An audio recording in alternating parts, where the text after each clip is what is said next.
Oi, boa tarde, pessoal. Espero que todos estejam bem, firmes e fortes. O motivo da gravação desse vídeo é para tentar otimizar a ATPC de amanhã, haja vista que nós temos outras duas ATPCs na nossa área de códigos e linguagens, uma por meio do CMSCP e a outra por meio da diretoria de ensino. A nossa pauta de reunião, ela segue a pauta de reunião da semana passada, em que nós nos propusemos a estudar o currículo paulista em consonância com a BNCC. Então, quais são os fundamentos pedagógicos do currículo paulista e o compromisso desse com a educação integral e a BNCC? Para isso, lá na pauta de reunião, nós fizemos duas perguntinhas básicas e é nelas que vocês vão se fulcrar, né, o estudo da leitura do currículo paulista.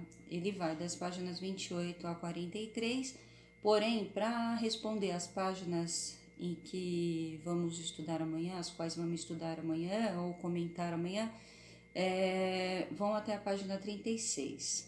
Então, a letra A, registre pelo menos um aprendizado por fundamento que considera relevante. O compromisso com a educação integral. E depois, o compromisso com o desenvolvimento de competências que estão na página 35 e 36.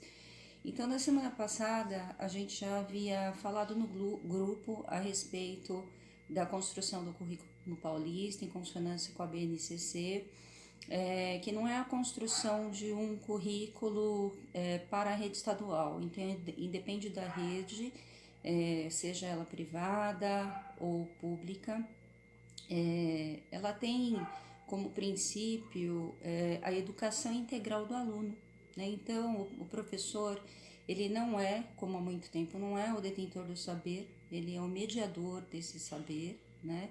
E na verdade ele é um incentivador desse saber, né? Ele não vai nem induzir ao aluno e nem determinar nada ao aluno.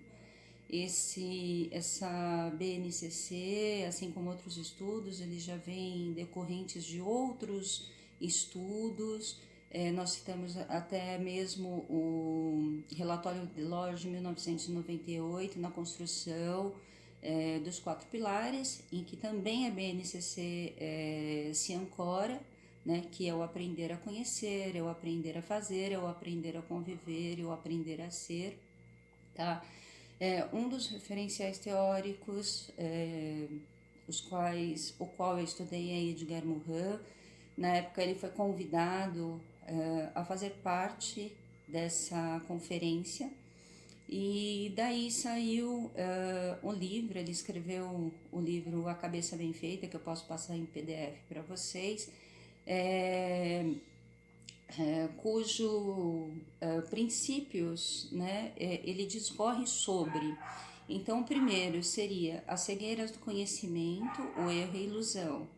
O 2, segundo, os princípios do conhecimento pertinente, ou seja, explicar aquilo que tem sentido ao meu aluno, partindo da premissa do contexto sociocultural que ele tem, da linguagem que ele tem. Depois, ensinar a condição humana, que é um dos itens que nós estamos vivendo agora em função do Covid-19, da nossa quarentena.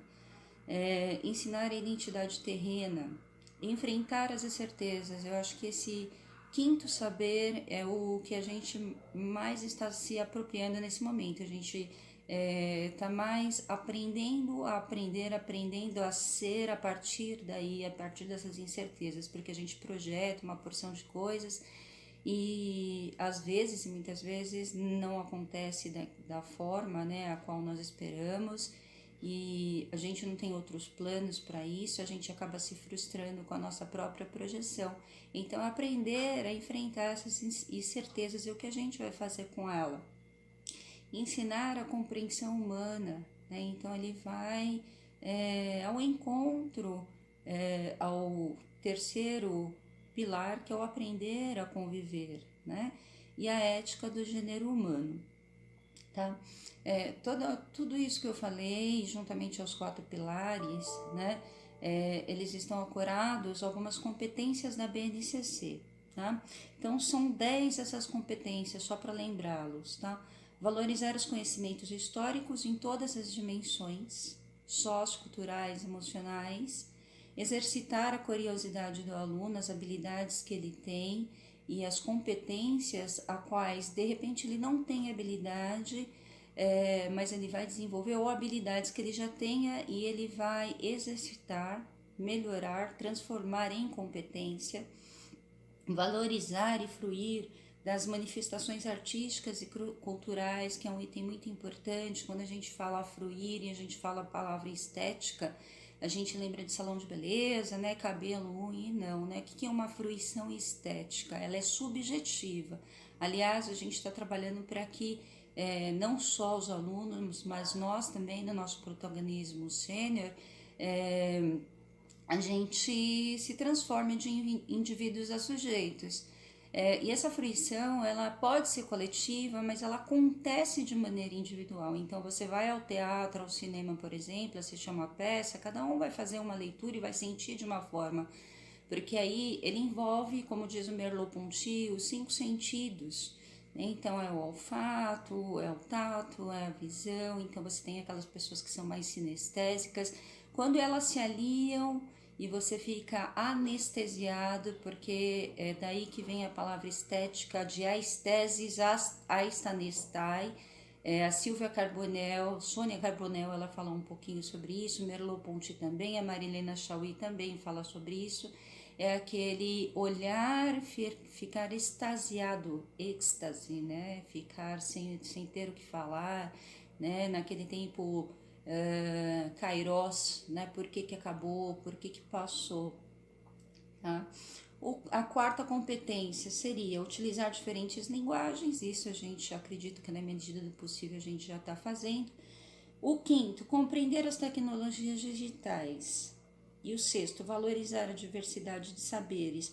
Em relação a diferentes linguagens e as tecnologias digitais, eu acredito que também a gente, né, nessa era de coronavírus, a gente está aprendendo a lidar com essa tecnologia, né, e de repente a gente percebe que a gente começa a otimizar tempo, e de repente a gente consegue fazer coisas as quais a gente não fazia antes. Inclusive, um adendo só, o Classroom não é obrigatório, ele está disponível, na verdade ele está sendo disponibilizado em lotes, mas como nós falamos na última TPCA, ele é mais uma ferramenta em que você pode conversar com o seu aluno, uma vez que nós já instrumentalizamos a nossa escola por meio dos roteiros de estudo e os guias de aprendizagem. O sexto, então, valorizar a diversidade dos saberes, no seu sentido socioemocional, cultural, tecnológico, lembrando que o nosso aluno ele é inteiro, né? Nós somos uma trindade, nós somos pulsão réptil, nosso paleoncéfalo, quem é de biologia sabe disso, nós somos mesencéfalo, mamíferos, e se nós não tivermos uma harmonia, e eu não digo equilíbrio, mas uma harmonia, o nosso raciocínio, o nosso cognitivo, ele não funciona. Então, muito mais do que informações, né, relevar, né, essa nossa condição socioemocional que tanto falamos e tanto estamos vivenciando nesse momento, tá?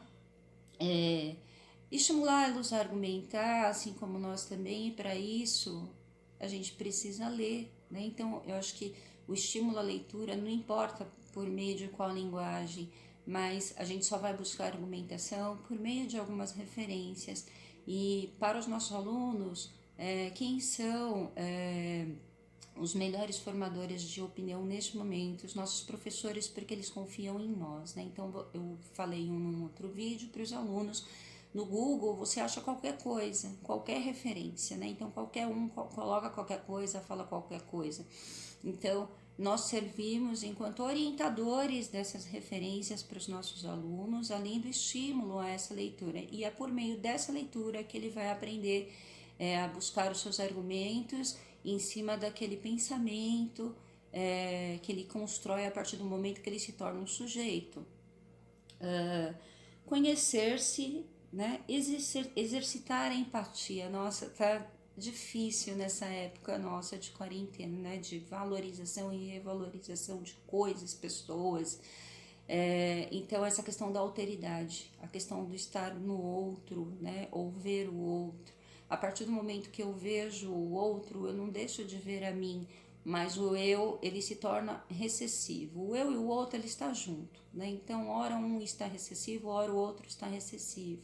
A gente está vivendo um momento de solidariedade, além dos nossos problemas em comum e particulares, porém é um momento em que a gente precisa, né, e a gente se coloca em prática da cidadania, né, em prol da cidadania e da solidariedade.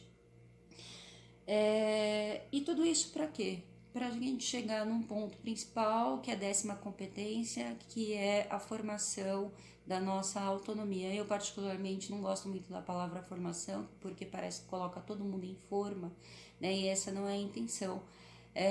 Mas existe uma grande diferença entre ser a Patrícia Montagnoli, que foi o nome dado pelos meus pais, e se a Patrícia que hoje está aqui enfrentando essas incertezas com o celular, gravando com pouca luz. Eu não sou editora de vídeos, eu não lido com câmeras, né? Eu trabalho com teatro, eu trabalho com outras questões, mas frente a esses desafios novos e contemporâneos, eu me proponho solidarizar-me com o que está acontecendo e tentar ajudá-los da melhor forma possível.